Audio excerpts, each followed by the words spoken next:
Bismillahirrahmanirrahim. Assalamualaikum warahmatullahi wabarakatuh. Pada kesempatan kali ini saya akan mempresentasikan mengenai materi saum wajib dan sunnah serta hikmahnya. Mata kuliah praktek ibadah.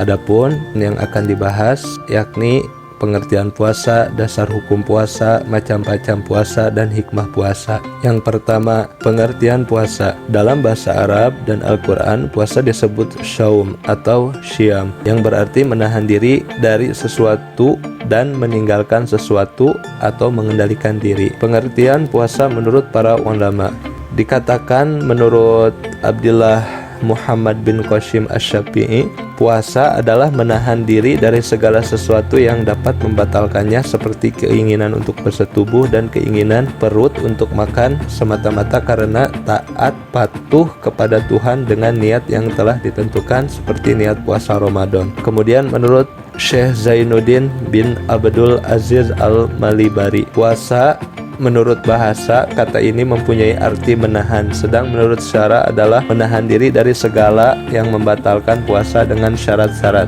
Lalu menurut Abu Bakar Zabir Al-Juzairi, dalam istilah syariat Islam, puasa atau syaum berarti suatu bentuk ibadah berupa menahan diri dari makan, minum, hubungan seks, dan hal-hal yang lain yang dapat membatalkan puasa sejak terbit fajar sampai waktu maghrib dengan niat mencari ridho Allah. Dari pengertian tersebut dapat diambil kesimpulan puasa atau syam adalah suatu substansi ibadah kepada Allah Subhanahu wa taala yang memiliki syarat dan rukun tertentu dengan jalan menahan diri dari segala keinginan syahwat perut dan dari segala sesuatu yang masuk ke dalam tenggorokan, baik berupa makanan, minuman, ataupun apapun yang dapat membatalkan sejak terbit fajar hingga terbenam matahari, yang dilakukan oleh muslim yang bekal, tidak haid dan tidak pula nifas, yang dilakukan dengan yakin dan disertai dengan niat. Selanjutnya adalah dasar hukum puasa.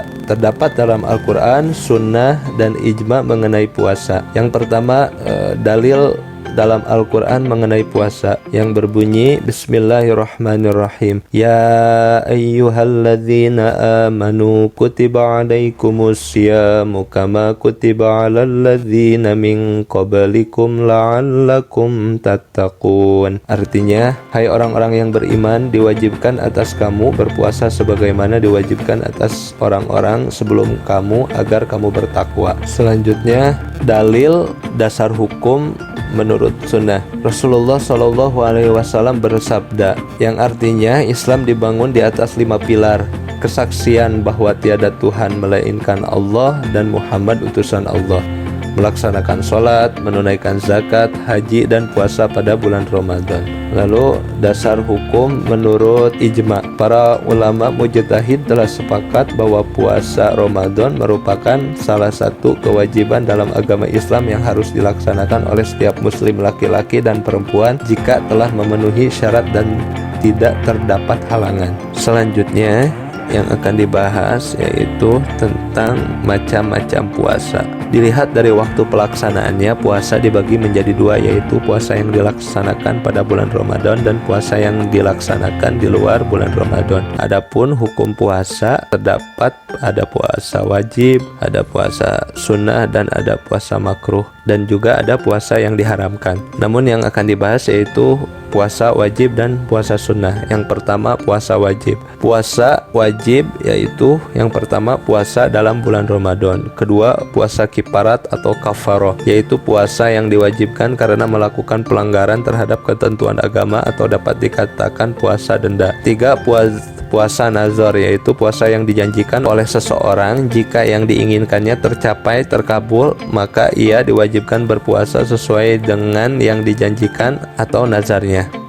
Dan yang keempat, puasa qadha, yaitu puasa yang diwajib tunaikan dengan sebab berbuka dalam bulan Ramadan karena ada uzur syar'i seperti sakit, safar, atau disebabkan kalau perempuan datang haid, nifas, dan lahiran. Selanjutnya, puasa sunnah. Adapun macam-macam puasa sunnah, yang pertama puasa sunat yang dilakukan secara selang-seling. Puasa ini seperti puasa yang dikerjakan oleh Nabi Daud alaihissalam. Pelaksanaan puasa seperti ini berdasarkan sabda Rasulullah, yaitu dari Abdullah bin Amr bin Al-Ash. Ia berkata, Rasulullah Shallallahu alaihi wasallam bersabda, puasa yang paling dicintai oleh Allah Azza wa Jalla yaitu puasa Nabi Daud alaihissalam. Ia berpuasa sehari dan berbuka sehari.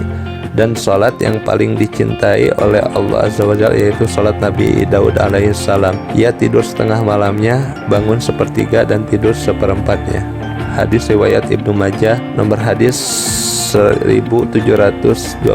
Yang kedua, puasa sunat hari Senin dan Kamis setiap minggu. Hal ini berdasarkan hadis Nabi Muhammad SAW. Ia berkata bahwa bersungguh-sungguh senantiasa untuk berpuasa pada hari Senin dan Kamis. Hadis riwayat Abu Daud, nomor hadis 1739. Selanjutnya, yang ketiga, macam-macam puasa sunnah, yaitu puasa 3 hari setiap bulan. Puasa sunat ini dikerjakan pada hari-hari yang malamnya terang bulan, yaitu tanggal 13, 14, dan 15. Hari-hari tersebut dinamai hari putih sebab hari-hari tersebut terang malamnya dengan bulan dan siangnya dengan matahari.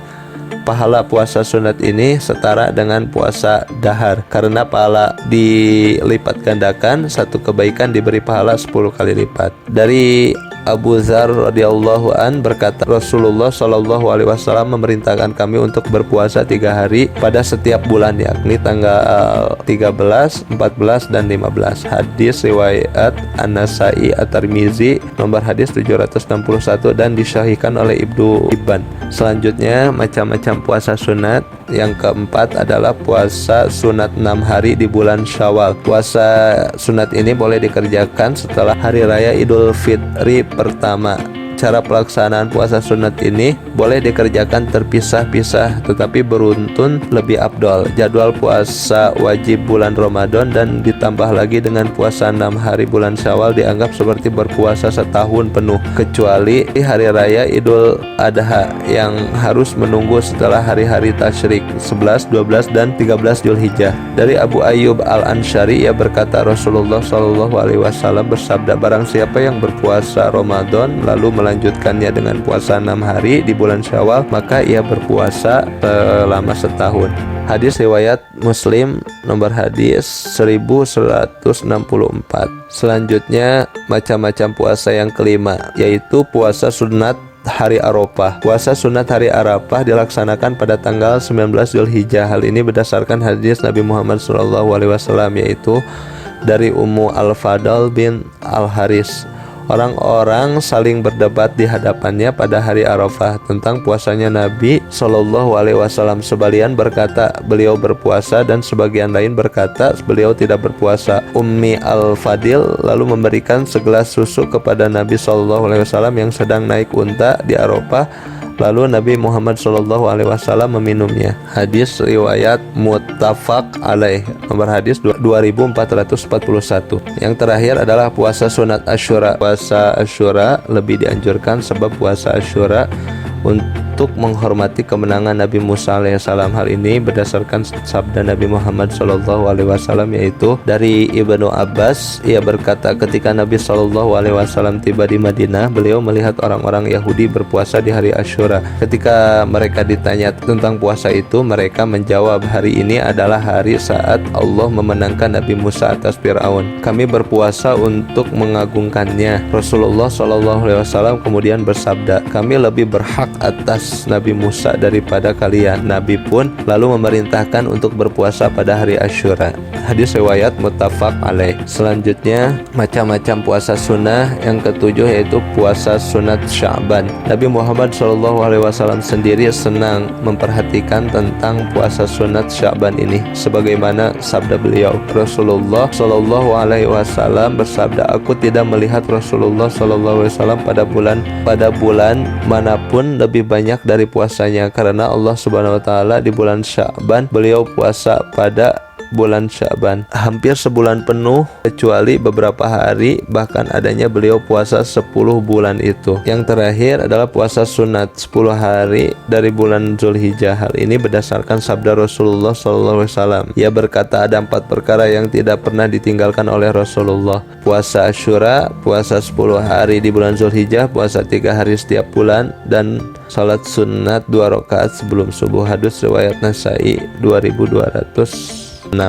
Pembahasan terakhir yaitu hikmah puasa. Beberapa hikmah puasa diantaranya, yang pertama, tazkiyat an-nafsi, yaitu membersihkan jiwa dengan jalan mematuhi perintah-perintahnya, menjauhi segala larangan-larangannya, dan melatih diri untuk menyempurnakan peribadahan kepada Allah Subhanahu wa Ta'ala semata. Yang kedua, puasa di samping menyehatkan badan sebagaimana yang telah diteliti oleh dokter spesialis, juga memenangkan aspek kejiwaan atas aspek materi yang ada dalam diri manusia. Yang ketiga, puasa mendidik irodah atau kemauan, mengendalikan hawa nafsu, membiasakan bersifat sabar, dan dapat membangkitkan semangat. Yang keempat, puasa dapat menurunkan daya seksual. Yang kelima, dapat menumbuhkan semangat bersyukur terhadap nikmat Allah. Yang keenam, puasa mengingatkan orang-orang yang kaya akan penderitaan dan kelaparan yang dialami oleh orang-orang miskin. Yang ketujuh, dapat menghantarkan manusia menjadi insan yang bertakwa. Dan masih banyak lagi hikmah-hikmah puasa yang lainnya yang tidak disebutkan di sini. Mungkin hanya